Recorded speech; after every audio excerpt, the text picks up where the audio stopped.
우리 시에서 추진하고 있는 현답 토론회에는 현장에서 답을 찾는다라는 취지에서 직접 현장으로 나가 시민들의 의견을 듣고 정책을 반영하기 위한 토론회입니다.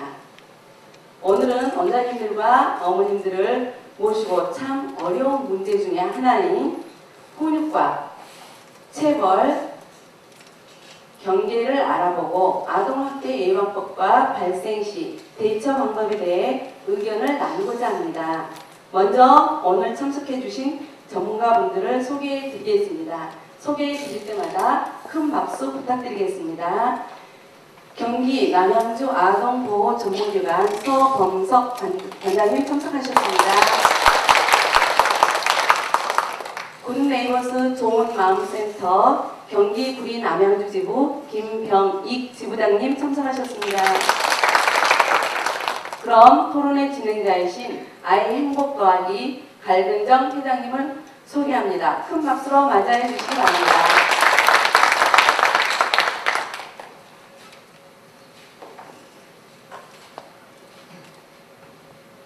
안녕하십니까. 아이 행복 더하기 회장 갈근정입니다. 다시 한번 인사드립니다.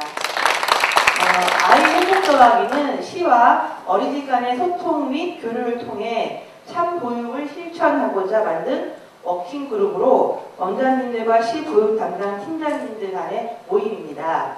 특별히 오늘 이 아이 행복 더하기가 주축이 되어 전문가분들과 원장님들 그리고 감성 보육 코치만 분들을 모시고 항상 관심이 되고 있는 아동학대에 대해 현답 토론회를 진행하게 되어 기쁘게 생각합니다.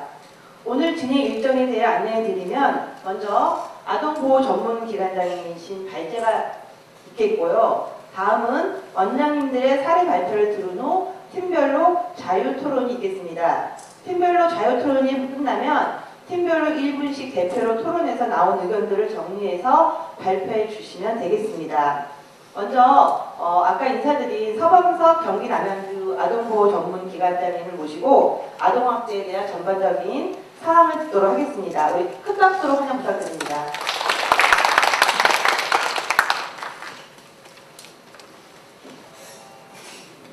네, 안녕하십니까. 저는 경기 남양주 아동보호 전문기관장 서범석입니다. 다시 한번 이렇게 명품 보육복지를 위해서 수고해 주시면 우리 모든 분들에게 감사드리고 또 사실은 올해 2014년 9월을 해서 아동범죄에 관한 특례법이 학대 관련된 법이 통과됐습니다. 그러다 보니까 좀 더 많이 강화가 됐고 그로 인해서 또 원장님들도 많이 고민하실 것 같고요. 또 학부모님도 많은 부분 또 이게 학대가 맞는지에 대한 부분도 고민하실 것 같습니다. 그런 자리에 오늘 사실은 신고인보자 교육과 유사하게 만들긴 했고요. 좀 더 그런 자리를 통해서 토론을 통해서 좀 더 아동학대를 예방하고 같이 성장할 수 있는 그런 계기가 됐으면 좋겠습니다.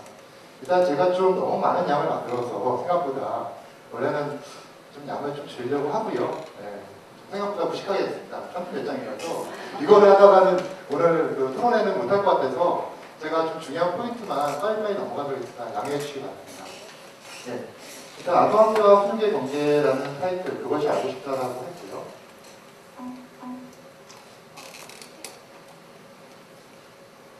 일단 목차도 넘어가고 중요한 울산 개고사건 2014년 10월 24일에 나왔고 이 범죄는 사실은 굉장히 컸었죠.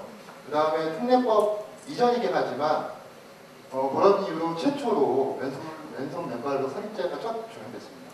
그러니까 구타로 인한 살인죄로 해서 예전에는 거의 5년 이하의 징역만 받았었는데 18년 이상 이렇게 확정됐습니다. 자, 향후에도 아동학대 관련된 범죄 처벌 수위는 강해질 것이다 라는 게 예측되고 있습니다. 네, 그리고 뭐 안타까운 건데 쉐이크 베이비 신드롬인데요. 창원에 있는 뭐 어린이집에서 일어났었던 일이었고 다행히 아마 그 엘리베이터 그게 아마 기억나시는 분도 계실 것 같아요. 우리 원장님들은 아마 관심 많이 가졌을 것 같고요. 결론적으로 얘기하면 이건 형사처벌을 받지는 않았습니다. 우리 민사소송은 하고 있는 걸로 알고 있고요. 그렇게 진행하고 있고 쉐이크 베이비 신드롬에 대해서는 더 이상 제가 설명 안 드려도 잘 알고 계시기 때문에 말씀드리겠습니다. 예, 아동학대의 정의는 아동복지법 3조에 의해서 보호자를 포함한 성인이 아동의 건강 또는 복지를 해치거나 정상적 발달을 저해할 수 있는 시체적, 정신적 성적 폭력이나 가혹행위를 하는 것과 아동의 보호자가 아동을 유기하거나 방관인 것이라고 했습니다. 아동은 사실은 너무 많은 광의의 협의의 개념이 있긴 하지만 현재 법에는 만 18세로 하고 있습니다. 여기서 한 가지 의문이 있죠. 청소년은 어떻게 할 거냐? 20세까지도 있는데요. 24세까지죠. 통상은 통상보호법에 있어 만 19세도 받게 됩니다. 아동학대 유형에는 신체학대 넘어가겠습니다. 그래서요. 네, 신체학대 사례로는 이것도 어린이집 사실은 제가 어린이집 선생님들이 제일 원장님들이 제일 많은 가정에서 이렇게 하는 이유는 이런 좀 안타까운 사례들이 좀 많았다는 것을 좀 말씀드리고 싶고요. 일단은 이거는 CCTV에 포착됐고 결론적으로는 아동복지법 위반으로 처벌받게 됩니다. 그 36개월 이하에게 행해지는 모든 체벌은 신체학대에 해당됩니다. 그리고 뭐 그냥 꼬집거나 때리는 것뿐만 아니라 밀쳐가지고 넘어지거나 흔드는 것 자체도 신체학대에 포함이 됩니다. 관악구의 어린이집 사례였습니다. 네, 정서학대는 말 그대로 어려워적 폭력행위, 정서 위협, 아니면 보호자의 종교 행위를 강요하는 행위, 또 이제 왕따나 뭐 이렇게 문제가 있습니다. 마찬가지 5년 이하 징역 또는 3천만 원의 벌금에 처하게 됩니다.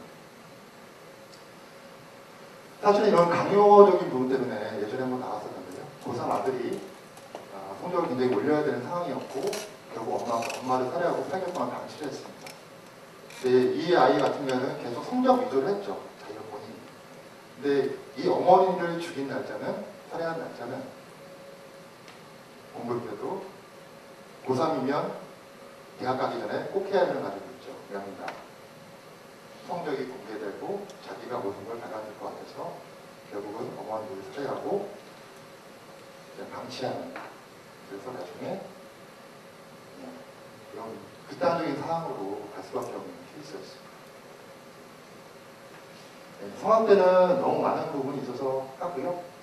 성적으로 추행하는 행위, 유사 성행위 이런 부분들도 다 포함이 된다라고 하시고 심지어 이제 보호자가 팬티도 벗고 다니고 아버지는 그러시잖아요. 그런 부분들도 어떻게 보면 이성간에는 모두 다 아동학대로 볼 수가 있습니다. 예. 성희롱이나 성폭행 같은 경우는 5년의 징역과 3천만 원 이하의 벌금을 처하게 되고요. 매매하거나 이런 경우에는 10년 이하의 징역, 5천만 원 이하의 벌금을 처하게 됩니다. 이것도 그 성학대에서 얕은 수준이라고 볼 수 있습니다. 그냥 뽀뽀 한번 한 건데 결론적으로는 가벼운 신체 접촉임에도 불구하고 결론적으로는 아동학대로 판정되고 이 부분도 벌금 1,500만 성폭력 시간 40시간 수사해주셨습니다. 어르신들에게도 집안에 혹시 어르신이 계시면 다시 한번 이런 부분들 애들 이쁘다고 쓰다듬고 또 뽀뽀해주고 하는 거 많잖아요. 근데 모르시는 분이 만약에 어떤 지금 성인 기준으로 봤을 때 모르는 사람이 나한테 뽀뽀해주고 쓰다듬어주면 그 다음부터 기분 좋지는 않겠죠. 아동도 똑같은 기준이라고 보시면 될 것 같습니다. 네, 방임과 유기입니다. 마찬가지로 물리적 방임, 교육적 방임, 의료적 방임, 유기가 있습니다. 저희 아동보호 전문기관에서도 최근 지난 3개월 전에 유기 사건이 벌어져서 장애아동이에요. 그러다 보니까 어디 시설도 안 받아줘서 구순계열 수술받고 있고 여러 가지를 진행을 하고 있습니다. 네, 대표적인 사례가 2023년 고양시 세대면 사건이고요. 이 아이들은 모두 영양실조 상태로 발전됐고 또 학교도 중퇴했습니다. 교육적 방향이고요.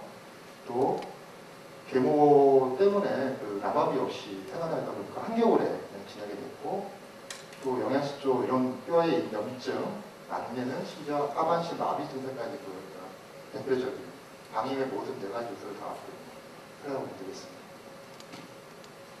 네, 아동학대 신고 건수는 2012년 기준으로는 한 13,000건이 넘었는데 올해 11월 기준으로 봤을 때 14,500건이 넘었습니다. 특례법 이후로는 더 폭발적으로 20% 이상 늘어나고 있고 또 관심이 높아졌기 때문에 20%더 늘어났다고 보시면 되겠습니다. 저희 건수로는 남양주, 구리, 가평을 저희가 3개의 시군을 맡고 있는데 평균 200건 정도가 신고가 들어옵니다. 그 중에 이제 학대로 판정받는 경우는 한 100여 건 이 정도로 보시면 되겠습니다. 사실 세계 시군에 100만 명이 좀 넘고 아동의 수는 20만 명이 조금 넘습니다. 그 중에 학대로 신고받는 거는 1년에 0.0001%밖에 안 되는 거죠. 사실상은 제일 좀 적다고 보시면 되겠습니다. 네, 신고의무자 교육, 신고 건수를 보여드린 이유는 사실은 다른 나라에 비하면 우리나라의 신고 건수는 상대적으로 적다라는 부분을 보여드리기 위해서 있습니다. 아동학대의 유형은 요즘은 점점 정사학대가 늘어나고 있는 상태고, 아까 전에 성적 강요를 한다든지 이런 부분이 있어서 늘어나고 있고, 또 복합적으로 발생하는 경우가 있습니다. 왜냐하면 신체 애들을 때리거나 할 때 그냥 아무 말도 없이 때리진 않겠죠. 요괴 담보는 해야 되고요. 또 정이 안 가는데 애들 바보제들 모일 필요 없고 교육적 방향을 당연히 할 수도 있습니다. 여러 가지 복합적인 사례, 중복학대가 발생할 수밖에 없다고 보시면 되겠습니다. 네, 아동학대 현황을 보시면 학대인의 83% 이상이 부모가 되겠습니다.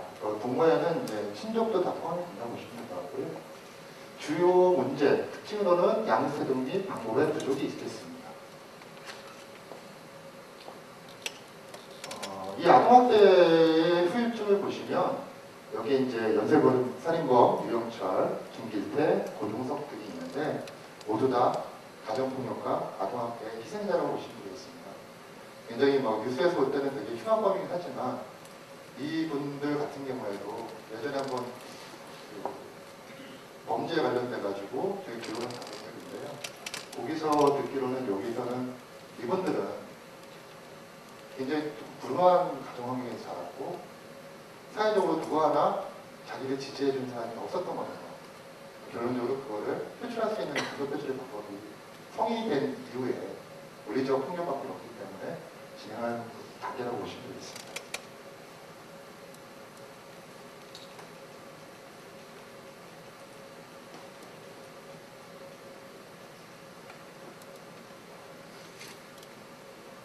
그 부연 설명이라서 모든 범죄의 근원이다라는 정도만 보시면 되겠습니다. 네, 후유증도 넘어가겠습니다.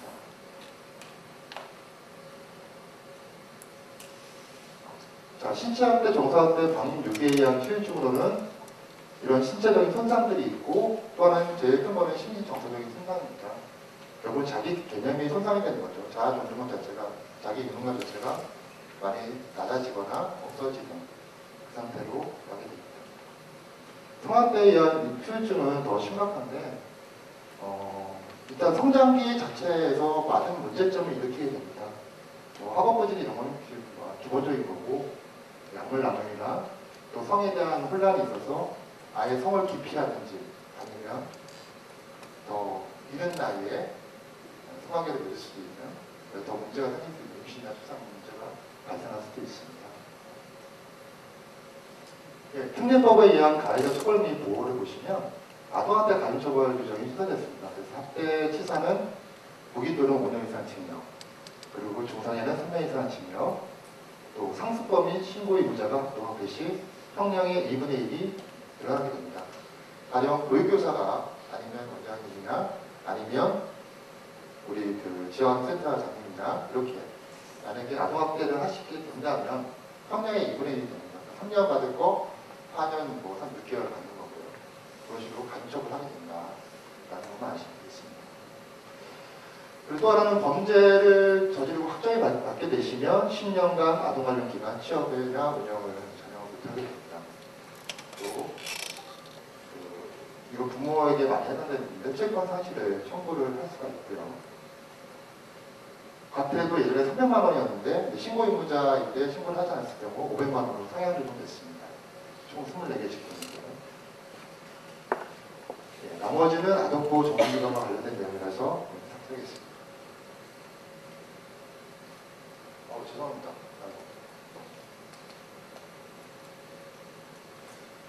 예, 아동인권은 생존권, 발달권, 보호권, 참여권이 있습니다. 무려 1991년도 아동권리협약회에 가입하면서 저희들도 같이 이거를 따르게 되어 있고요. 아동보호 전문기관은 전국에 51개소가 있습니다. 올해 한 5군데 더 늘어날 예정이고 총 56군데 2019년에는 200개 정도가 목표로 알고 있습니다. 그리고 예전에 1577 13번화로 신고를 했는데 이제는 112로 다 통합이 됐습니다. 그래서 본격적으로 1366이나 119로 할 수도 있는데 가능하시면 112로 전화 신고를 해주시는 게 좋을 것 같습니다. 아동학대 신고 접수 및 요령을 보시면 신고할 때는 가능하면 아동이나 학대자에 대한 정보를 자세하게 알려주십시오. 근데 어린이집 같은 경우에는 사실은 어려운 점이 저도 충분히 공감합니다. 재단 산하 어린이집 교육 했을 때도 항상 말씀하시는 게 그런 정보를 다 알려주면 결국 내 정보가 우리 어린이집이 노출되면 더 힘들어지지 않겠느냐라는 부분을 되게 강조를 하셨는데 그럼에도 불구하고 하셔야 되는 이유는 그 아이들의 작은 상처가 그 작은 상처가 아니라 오히려 크게 멍들고 오랫동안 가서 결국 그 아이의 인생을 아까 봤던 그런 살인범들과 같은 길로 갈 수도 있다. 또 자기 자신도 파멸하지만 우리 사회 분들 중에 모든 분들에게도 해를 끼칠 수 있기 때문에 가능하시면 꼭 신고를 해주십시오. 예, 아동학대 살해 개입 과정은 현장 조사 및 살해 판정, 조치 결정, 그 다음에 피해 아동과 학대인에 관련된 서비스 제공의 절차를 따르게 됩니다. 아동학대 신고 의무자는 모두긴 한데 신고 의무자란 24개 직군 밑에 보시면 그래서 재원셋 하나 모든 다 해당되도록 하겠습니다. 신고 의무자가 아동학대를 알고도 신고하지 않는 경우는 300만 원 이하의 과태료였는데 이제 500만 원 이하로 올라갔다는 거고요. 또 하나는 알고도라고 하는 거는 내가 이미 알고 있다. 그러니까 아이가 굉장히 많이 다친 것도 보였고 하지만 의심이 드는 거죠. 그래서 얘가 머리도 며칠을 못 감고 왔고 밥도 지금 못 먹은 것 같고 뭐 이런 상황들이 보이시게 되면 의심되면 신고를 해주시면 되겠습니다. 신고 의무자의 아동학대 신고 절차 보시면 피해 아동에게 학대 의심 징후를 발견합니다. 뭐 상흔이라면 뭐 다친 건이겠죠. 특히 그 화상 같은 경우에는 안 보이는 위치가 있습니다. 전혀 할 수 없는 부분, 손이나 이런 부분 당연히 할 수가 있는데 뭐 이쪽 옆구리라든지 등이라든지 이런 부분은 누가 끼얹지 않으면 거의 불가능이 않거든요. 그런 것들을 발견하시면은 이해 신고를 아동보호 전문기관이나 112로 신고하시면 됩니다. 신고자는 법적으로 비밀을 보장하게 되어 있습니다. 저희도 조사하지 못하게 되어 있고 어떤 걸 했는지에 대해서 알려줄 수도 없습니다. 그러니까 이런 신고자 법적 비밀 보장이나 내용을 다시 한번 숙지해 주시면 좋겠습니다.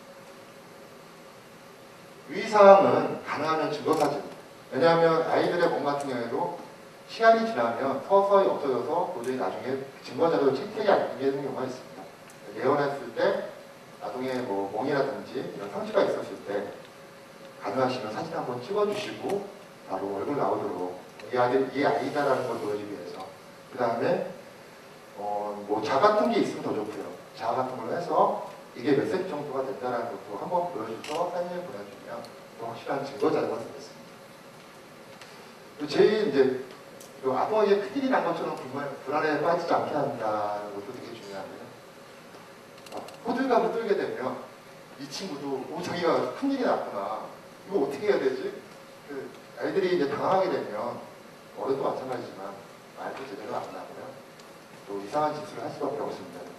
그런 부분을 좀 조심해 주시고 특히나 제일 중요한 부분은 성학 때입니다. 근데 아마 내원할 때는 없을 것 같은데 근데 이제 혹시라도 그렇게 되시면 성학 때는 이제 뭐 이런 집중이 좋아하지만 뭐 정액이라든지 기타 채모라든지 이런 증거물들이 나올 수 있기 때문에 절대 옷을 가리키지 않고 튀기지 않았으면 좋겠습니다. 그리고 진술은 저희가 이제 진술 조력인 제도가 있습니다. 그래서 그쪽으로 가서 하기 때문에 가능하면 이런 저항적인 증거만 발견하시고 세부적인 질문은 하지 않으시는 게 좋겠습니다. 예, 아동학대 신고 의무 불이행 처벌 사례입니다. 이번 지난달은 아닌데 몇 달 전이긴 한데요. 부산시에 뭐 어린이집이고 과태료 결국 120만 원 신고하지 않았기 때문에 나왔었습니다.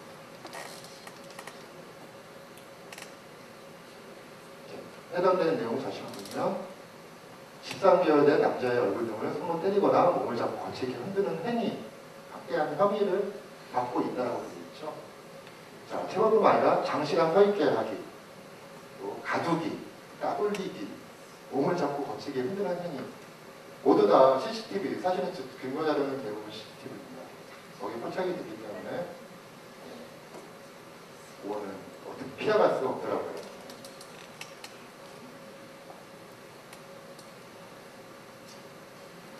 예, 이거는 이제 그모 보육원에서 일어났던 일인데 결국은 법원에 철폐되어졌죠. 아이를 묻어서 얼굴만 내놓게 한 다음에 제가 했고요. 성폭력도 좀 있었습니다. 결국은 이렇게 됐고요. 훈육 방법은 자료를 보시는 게 빠르실 것 같습니다. 다 보육 전문가 분들이 많으시기 때문에 이거는 그냥 지켜보는 걸로 넘어가겠습니다. 3세, 5세, 5세부터 7세 경우에는 이렇게 있습니다. 5세부터는 사실은 이제 논리적으로 얘기가 가능하고요. 그 밑에 아이들 같은 경우에는 진술이 많이 오염되는 경우도 있습니다. 그래서 약간은 계속 진술 조력을 쓰지 않으면 저는 진술을 받지 못하는 그런 문제가 좀 있는 경우도 있습니다. 체벌은 바람직한 훈육 방법일까요? 방법일까요? 여러분은 어떻게 생각하세요? 체벌. 이 중에 아동학대 한 번도 안 받고 안 당하고 성장하신 분이 있습니까? 제 경험을 얘기 말씀드리면 저는 어렸을 때 이렇게 좀 약간 못 사는 집이었어요. 시골에 살았는데 장난감을 이렇게 하고 싶었습니다. 6살인데. 근데 그걸 이제 시골 읍내 가서 결국은 장롱에 있는 그 만원 정도를 꺼내서 동생이랑 같이 샀습니다. 갔다 왔죠. 한겨울이었습니다. 빨간 몇 개 놓고 나가라 그랬습니다. 근데 사실 뭐 이 정도도 있고요. 또 하나는 가정에서 뭐 이런 부분이 없다 하더라도 학교에서 아마 많이 하셨을 겁니다. 예, 아니면 정서적인 모욕이나 이런 부분은 뭐 기본으로 받으실 것 같고요. 근데 요즘은 이제 학생 인권 조례 때문에 사실 그런 것도 거의 뭐 줄어들었고 향후에는 아마 법제화가 더 되지 않을까 싶습니다. 아직은 교육청분들하고는 아동학대, 특히 유치원 같은 경우에 한다더라도 대부분 기관에서 아동학대라는 걸 인지도 잘 못하시고요. 아직까지 교육은 교육부에서는 조금은 하드하게 보고 있다라고 보시면 되겠습니다. 네, 향후에는 아마 조정되지 않을까 싶습니다.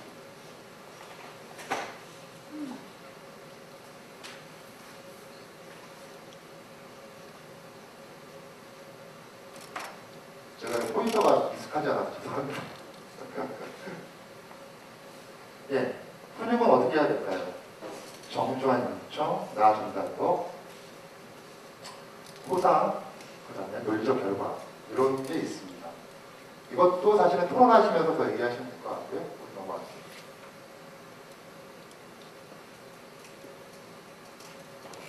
체벌을 대신할 수 있는 방법은 칭찬 통장, 그 다음에 뭐 칭찬 샤워 뭐 이런 것들이 좀 있습니다.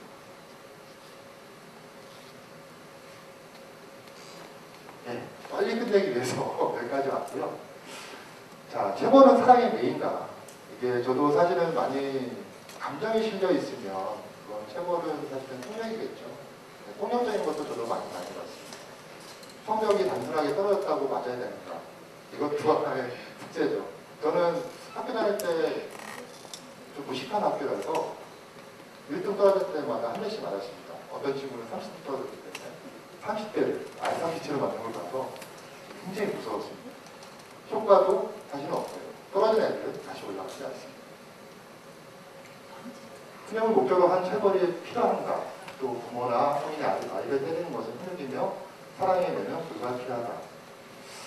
이거에 대해서 한번 생각을, 왜냐하면 인식이라는 생각을 좀 많이 바꿔야 될 것 같아요. 저는 아직까지도 제가 받아온 교육관에 의하면, 그렇죠? 빨가벗고 나가도 그건 교육이었고, 맞아도 선생님들이 당연한 훈육이라고 하지만, 2014년 지금 현재에서 기억했다가는 아동학대로 바로 신고 들어가시고요. 월급 받으시거나 아니면 3년 이하의 징역, 이렇게 가게 됩니다. 그래서 이런 부분도 사회적 인식이 같이 변화가 되지 않으면 불가능한 부분이지 않을까 싶습니다. 여기도 잠깐 소개되어 있지만 체벌 없이 교육하거나 또 모든 부모와 교사, 행위에 커다란 좀 도전이 될 수 있을 것 같습니다. 아동을 아동학대와 폭력으로부터 보호하고 아동 인권이 존중받는 사회가 되기 위한 폭력 없는 훈육을 하려면 어떻게 할까? 라고 해서 1995년도에 교육과 사진을 보면 훈육이나 단체생활이나 사회생활에 적응하기 위하여 요청되는 여러 가지 바람직한 습관을 형성시키거나 규율 위반 같은 바람직하지 못한 행위의 교정이라고 되어 있습니다. 교육과 사전인데요. 체벌이란 훈육의 한 방법으로 특정한 고통을 중단하기 위해 신체적 고통을 가하는 행위. 이 개념은 수능, 복종, 문제의 처벌, 무관용의 원칙이 들어갑니다.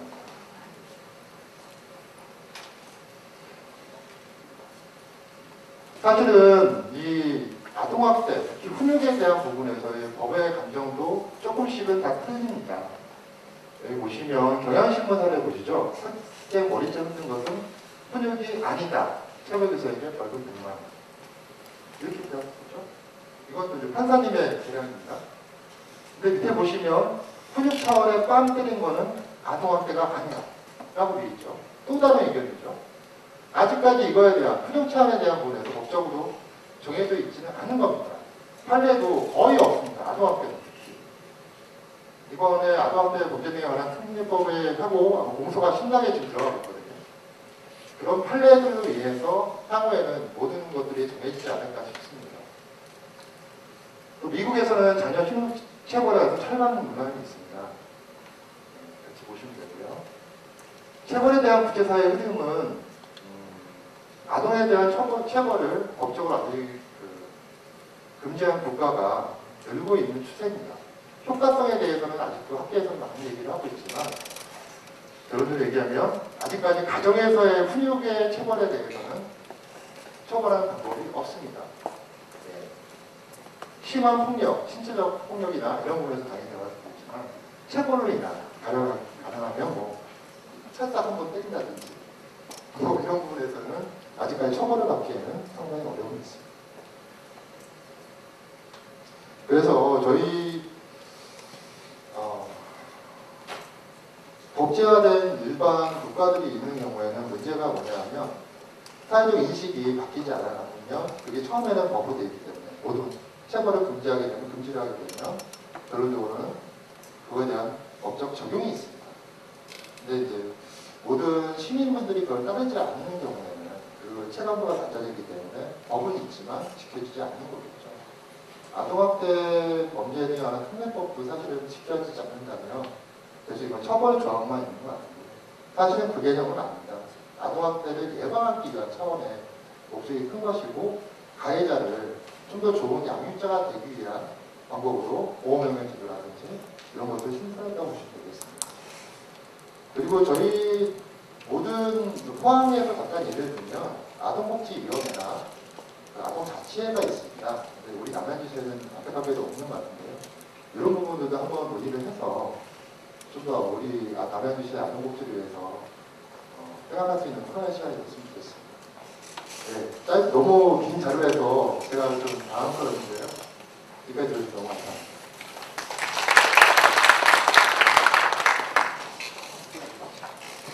네, 감사합니다. 저희가 몰랐던 분을 많이 알았던 것 같습니다. 그러면 다음으로 우리 남양주 조음암센터 굿네이버스 구리 지부장이신 김병기 지부장님께 나오셔서 사례에 대해서 아주 간단하게 설명해 주시겠습니다.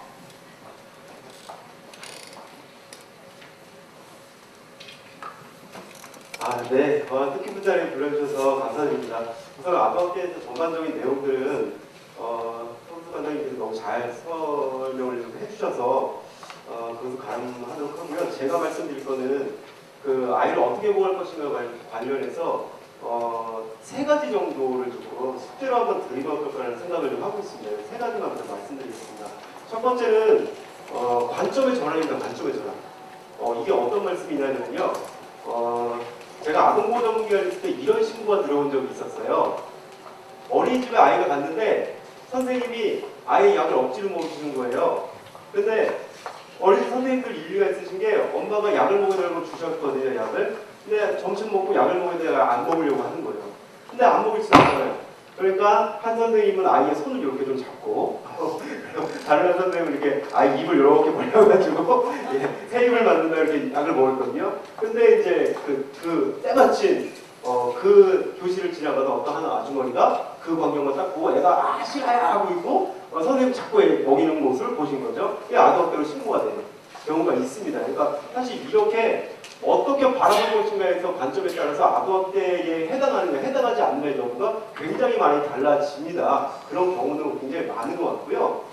그리고 또 하나는 말씀드리고 싶은 거는 그 1대1 구도를 탈피해야 된다. 이게 무슨 말씀이냐면 지금까지 우리가 아동학대를 볼 때 아동학대 행위자, 아동학대 가해자와의 1대1이었고 아동이기 때문에 그 아동의 부모의 대리전이었죠. 그러니까 결국에는 아동학대 피해를 입은 아동의 부모와 아동학대 행위를 지목받은 사람, 만약에 어린이집 선생님이면 어린이집 선생님, 다른 곳이라면 다른 곳, 이런 데서 1대1의 구도의 싸움이었죠. 그러다 보니까 굉장히 그 피해 안에서 아동의 그런 2차 피해, 3차 피해들이 계속 일어날 수밖에 없는 구도이고, 그리고 아동학대의 특성상 그 명확한 증거가 없습니다. 명확한 증거가 없어요. 누가 옆에서 무슨 막 쫓아다니면서 아이의 행동이나 이런 학대성을 본 것도 아니고요. CCTV 같은 것도 기록되어 있는 아닌 상황이기 때문에 아이의 진술에 의존할 수밖에 없는데 아이의 진술이 어른들이 보기에 쉽지가 않아요. 신빙성이 없다는 거예요. 그래서 아까 관장님 말씀하신 것처럼 판례가 없다는 이유가 그런 겁니다. 그러니까 형사법으로서의 그런 증거, 행위 자체가 채택이 쉽지 않은 것이죠. 그건 이제 문제는 그렇게 풀면 안 되는 거죠. 아이가 또 하나의 그런 사법의 그런 피해 대상 이렇게 풀 수 있는 문제가 아니라 시스템적으로, 법적으로, 그 다음에 인프라를 구축해서 아이를 보호해야 된다는 그 개념으로 아동학대에 접근할 필요가 있는 겁니다. 그러니까 그런 의미에서 특례법이 만들어지고 특례법에서 계속 그 관장님 말씀하신 것처럼 주장하시는 게 그 신고 의무자들에 대한 의무를 강화하는 것, 그리고 그 친권자의 행사를 좀 제한하는 것이거든요. 이것들이 뭐냐면은 어쨌거나 아동에 대한 보호나 이런 것들을 시스템적으로 만들자는 의미입니다. 그래서 그 특례법이 굉장히 의미가 있다고 보고 있고요. 그리고 또 하나 말씀드리고 싶은 거는 세 번째는 마을 만들기입니다. 아까 조금 전에 눈이 왔잖아요. 눈이 오는데 이제 차를 타고 막 오면서 라디오를 들었었어요. 라디오를 듣는데 한 캠페인 같은 거 나오면서 이런 말이 나오더라고요. 언제 어른이 되는 줄 아느냐? 언제 어른이 되나요? 20세? 근데 거기에서는 이렇게 말하더라고요. 아이들을 돌볼 수 있을 때 어른이다. 아이들을 돌볼 수 있을 때 어른입니다. 아이들을 돌볼 수 있을 때. 예. 그래서 우리나라 법적으로도 소년소녀 가장들이 자기들끼리 돌보면은 어른처럼 대해주잖아요. 그게 이제 정답은 아니겠지만 우리가 기본적으로 흡담이 있습니다. 아이를 한 명 키우기 위해서는 마을 한 개가 필요하다. 라는 얘기가 있습니다. 아이 하나를 온전히 부모에게 맡기는 것이 아니라 온 마을이 나서서 아이를 키우지 않으면 그 아이를 제대로 키우지 못한다는 겁니다. 마을이 필요합니다. 그 마을의 구성원들이 여러분들이시고요. 우리들입니다. 우리들의 숙제가 아닐 수 없습니다. 이렇게 세 가지 질문을 답을 해야 되나요? 질문을 던진 것 같은데 이 정도로 되는 발표를 마치도록 하겠습니다. 감사합니다. 감사합니다. 좋은 말씀 감사하고 이제 지금부터 세 분의 원장님이 나오셔서 원장 입장의 아동학대, 그 다음에 교사, 부모 입장에 대해서 말씀해 주시겠는데 우선 동그라미 염애경 원장님께서 말씀해 주시겠습니다. 안녕하세요. 동그라미 어린이 원장입니다. 아동학대 사례에 대해서는 지금 충분히 다 말씀을 해주셨고요. 저는 유아교육자 입장에서 본 아동학대를 말씀드리겠습니다.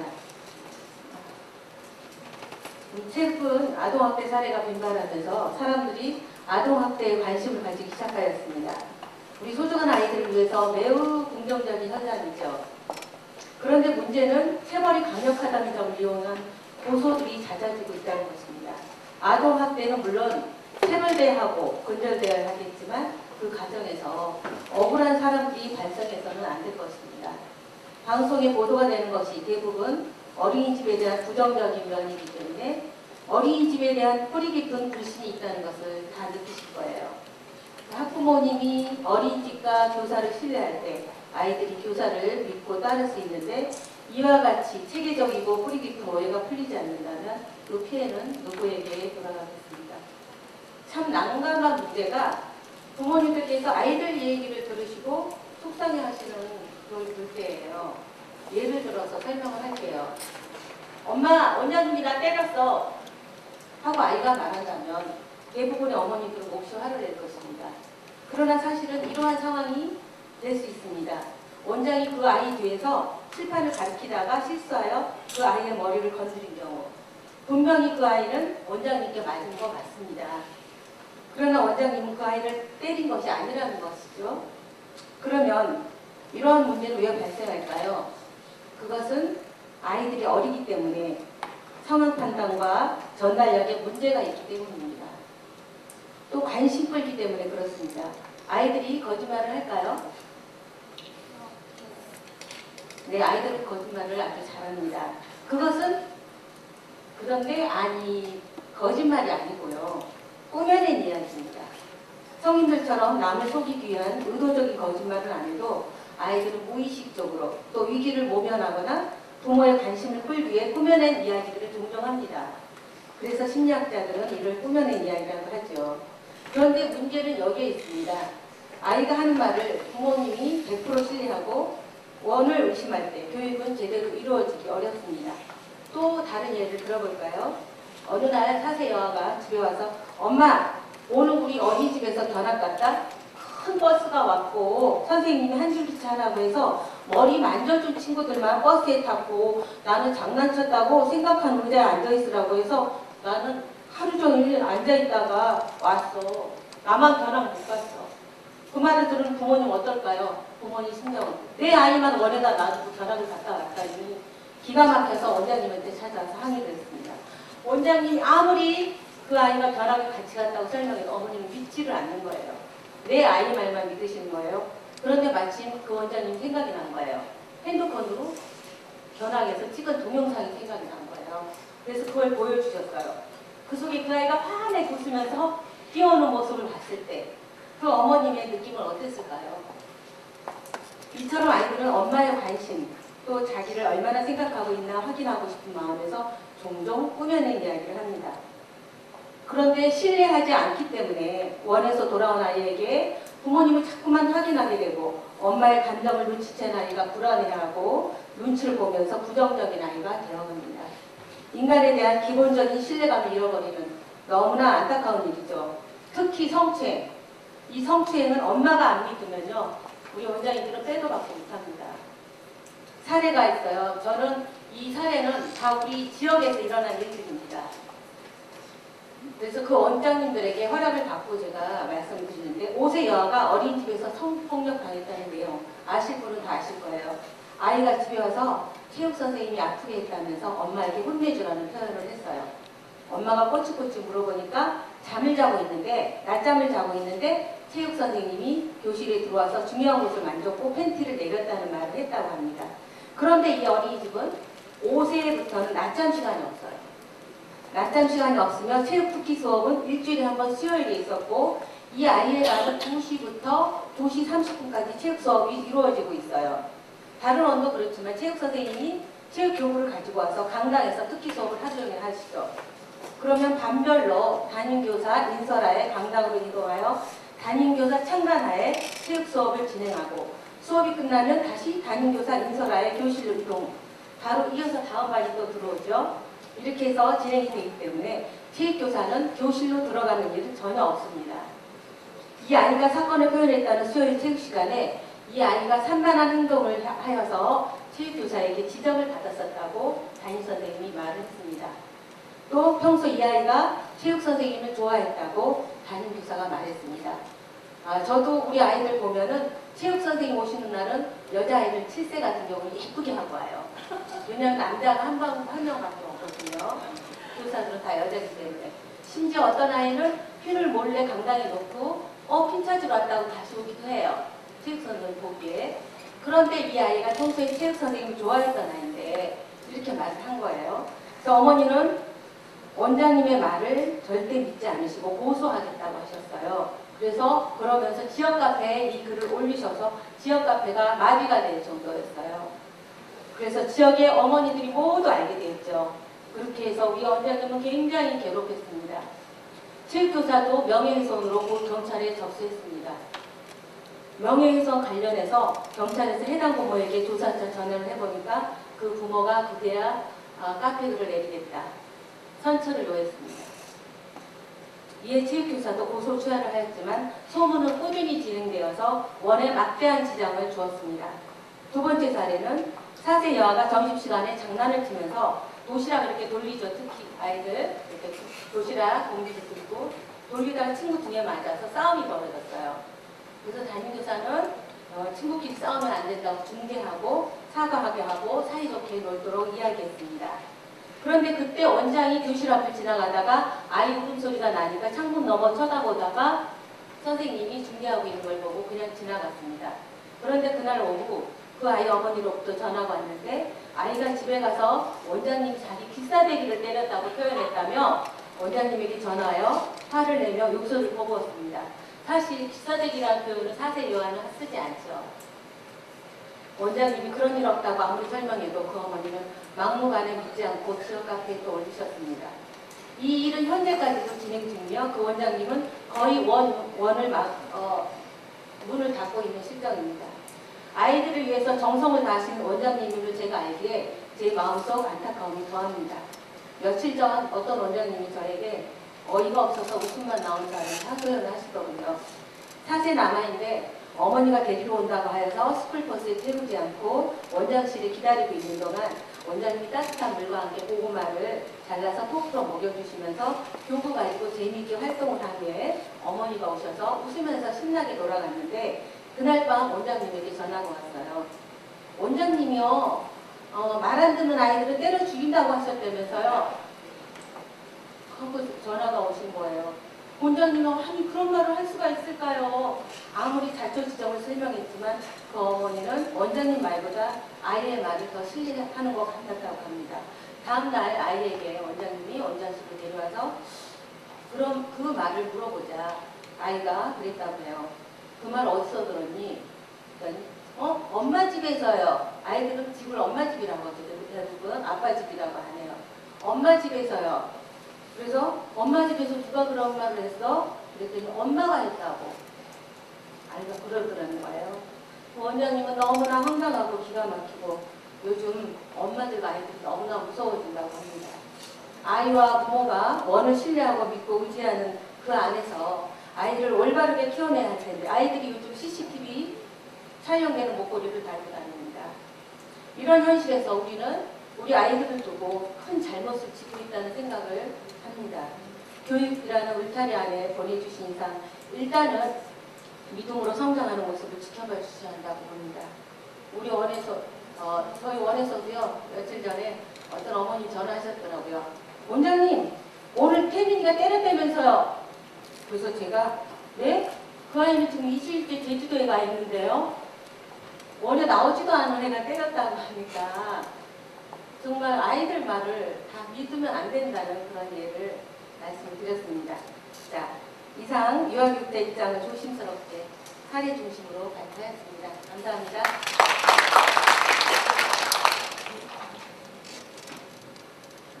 네, 감사합니다. 시간 관계에서 저희가 3시까지 토론을 끝내야 되는데 아니 토론도 진짜 못하고 있는 것 같은데 다음 사례자분들은 간단하게 우선 두 번째로 와부 어린이집 전보름 원장님께서 나와서 발표해 주시겠습니다.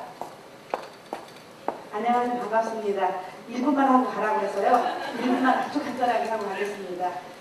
저는 원장이기 때문에 교사 입장에서 제가 사례 발표를 하기 어려워서 우리 교사들한테 토론을 시켰어요. 네, 그 선생님들이 얘기가 뭐냐면 아동학대 기준의 불확실성이라는 거죠. 어디까지가 아동학대고 어디까지가 훈육인지를 잘 모르겠다. 물론 이제 아동학대에 대한 여러 가지 법적으로도 그렇게 되기는 하지만 선생님들이 어디까지 체벌에 대해서 어디까지 훈육에 대해서 해야 될지 모르겠다는 게 선생님들의 의견이었고요. 시각의 차이에 대해서 얘기했어요. 선생님이 봤을 때 어떤 산을 봤을 때 오른쪽에서 보는 사람, 왼쪽에서 보는 사람, 앞에서 보는 사람, 뒤에서 보는 사람 다 시각적으로 다를 수 있기 때문에 그 시각적 차이에서 이것이 아동학대냐, 이것이 반인이냐, 이것이 아동학대가 아니고 훈육이냐를 볼 수 있다고 말을 했고요. 특히 어린이집마다 지금 CCTV가 너무 많이 설치되어 있어요. CCTV로 인해서 피해보는 사례에 대해서 선생님들은 억울함에 대해서 호소를 했고요. 한 사례가 있었는데 40세 학부모가 아이를 보내면서 우리 아이가 밥을 먹기 싫어하면 주지 말라고 선생님한테 얘기를 했어요. 그래서 점심시간이 돼서 선생님은 여러 번에 걸쳐서 아이한테 점심을 먹겠느냐 물었을 때 아이가 싫다고 얘기했고 아이가 뒤돌아서 놀이를 하고 있었기 때문에 그거를 그냥 놔뒀대요. 어머니가 먹이지 말라고 했으니까. 그래서 아이가 결국 점심을 못 먹고 집에를 갔는데 그 아이가 아이를 얘기를 들어보니까 점심을 먹지 않았다고 하니까 당연히 원에다가 항의전화를 했겠죠. 그래서 CCTV를 확인해 보니까 역시 방임처럼 아이가 뒤돌아 앉아 있었고 밥을 먹이지 않은 게 CCTV에 포착이 됐던 거예요. 그랬을 때 이 어머니가 아동학대로 신고를 했던 거죠. 방임이라고. 그런데 결과적으로는 증거 불충분으로 기소는 되지 않았답니다. 그러면 우리 입장에서는 교사 입장에서는 그것이 아동학대냐 아동학대가 아니냐. 어머니 입장에는 아동학대라고 하셨지만 어머니가 밥을 먹이지 말라고 그랬잖아요. 그래서 선생님들 입장에서 당연히 선생님 말을 들을 수 없었는데 그것이 아동학대로 고소가 된 사건이 있었고요. 마지막으로 저희 같은 경우는 통합 어린이집이에요. 통합 어린이집은 잘 아시겠지만 장애 아이들이 같이 와 있거든요. 그럴 때 그 아이들이 굉장히 이상행동을 할 때는 교사 입장에서는 억압을 할 수밖에 없었어요. 안고 있었을 때. 그런데 제 3자가 봤을 때는 그것을 아동학대로 신고할 수도 있다고 볼 수 있다는 거죠. 그래서 통합 어린이집 입장에서 교사들은 또 그것이 어려운 문제라는 얘기를 했죠. 이번에 이제 롯데월드 같은 데 갔을 때 아이가 패드 공포증이 있어서 공감만 가면 막 난리를 치는 애가 있어서 선생님은 그 아이를 억압하고 달래느냐고 안고 있었을 때 물론 아동학대로 신고당하지는 않았어요. 근데 제가 봐도 남들이 봤을 때는 우리가 아이를 마치 억압하는 것처럼 보였을 때 아동학대로 보지 않았겠나라는 생각을 하게 되었습니다. 그래서 교사들도 굉장히 과중한 업무에 스트레스를 받고 있으면서 어디까지가 아동학대냐. 더구나 CCTV는 말이 나오지 않잖아요. 상황을 알 수 없어요. 그것만 봤을 때 아동학대로 판명할 수밖에 없었을 때 교사의 억울했던 심정들을 자기네들끼리의 토론으로 제가 아주 간단하게 설명을 했습니다. 감사합니다. 감사합니다. 교사 입장은 주셨고요. 그럼 마지막으로 우리 학부모 입장에서 원장님이지만 학부모 입장에서 말씀드리기가 조금 조심스러운 건 있지만 지켜본 사항을 우리 우성주의원 원장님 김연아 원장님께 나오셔서 말씀해 주시겠습니다.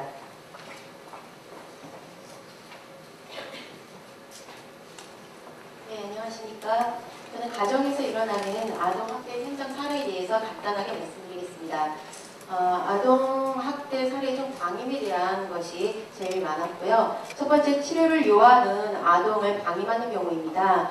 아동의 발달 과정을 이해하지 못하고 조금 느리다고 또 생각하시고 또 인정하지 못하셔서 그것을 치료 시기를 놓치는 경우가 있었습니다. 또 두 번째는 신체 청결에 대한 방임입니다. 유아의 신체를 씻기지 않아서 유아 자신이 또 불쾌감을 느끼고 친구들 또한 또 불쾌감을 느끼게 하는 경우, 또 옷을 세탁하지 않아서 오염된 옷을 계속 입고 오는 경우가 있습니다. 또 계절에 맞지 않는 옷을 또 입히는 경우도 있는데요. 겨울인데도 여름에 입던 얇은 옷을 또 입혀서 보내시는 경우가 있습니다. 또 세 번째, 신체적 방임인데요.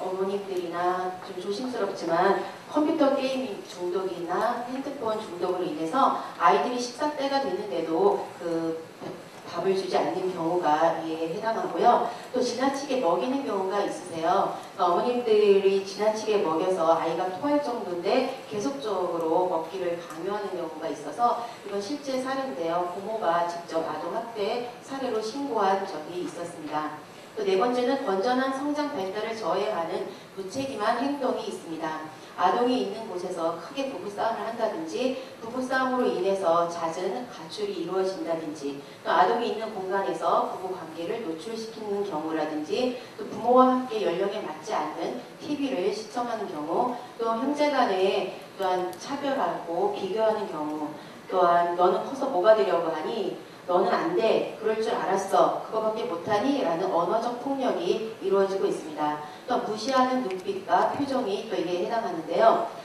제가 지금까지 아동학대 중 가정에서 일어나는 방임에 대해서 알아봤는데요. 이번 아동학대 현담 토론회를 준비하면서요. 저 자신 또한 이렇게 우리 아이들을 또 내 자녀를 방임하고 있지는 않은가라고 생각하게 되었고요. 또 우리가 생각하고 있는 소소한 일들이 어떻게 보면 더 큰 아동학대일 수 있다라는 생각이 들어서 이거는 국가적인 차원에서 어떤 부모 교육이 또 이루어짐으로 내 자신도 어떤 부모로서 또 교육을 받음으로써 또 변화가 되고 또 우리 학부모님들과 우리 이 나라의 모든 부모님들이 교육과 함께 변화되어서 이런 소소한 방임을 또 안 했으면 하는 차원에서 발표를 준비하였습니다. 감사합니다. 감사합니다. 너무 수고 많으셨고요. 그러면은 지금까지 그 사례 발표, 그러니까 전문가 발표, 원장님 발표를 들으셔서 앉아 계신 분들이 많이 생각을 하셨을 거예요. 그래서 지금부터 조별로 토론회를 하시는데요. 첫 번째가 아동학대 예방을 위한 방법, 두 번째가 아동학대 발생 시 대처 방법, 세 번째가 아동학대 발생 시 저희가 이제 시나 가정이나 어린이집에서 어떻게 처신을 해야 되며 어떻게 도움을 줄 수 있는지 이 세 가지를 지금부터 토론을 하시고요. 우리 좀 발표가 조금 길어져서 시간이 좀 부족한 관계로 빨리빨리 진행을 할게요. 그래서 3시 10분에 각 조의 조장님들이 계실 거예요. 3시 10분에 조장님들이 나와서 발표하실 수 하겠는데요. 지금 앉아있는 순서대로 요 앞에가 1조, 2조, 3조, 4조, 5조입니다. 순서는 1조, 2조, 3조, 4조, 5조대로 하겠습니다. 그럼 지금부터 토론을 해주시기 바랍니다.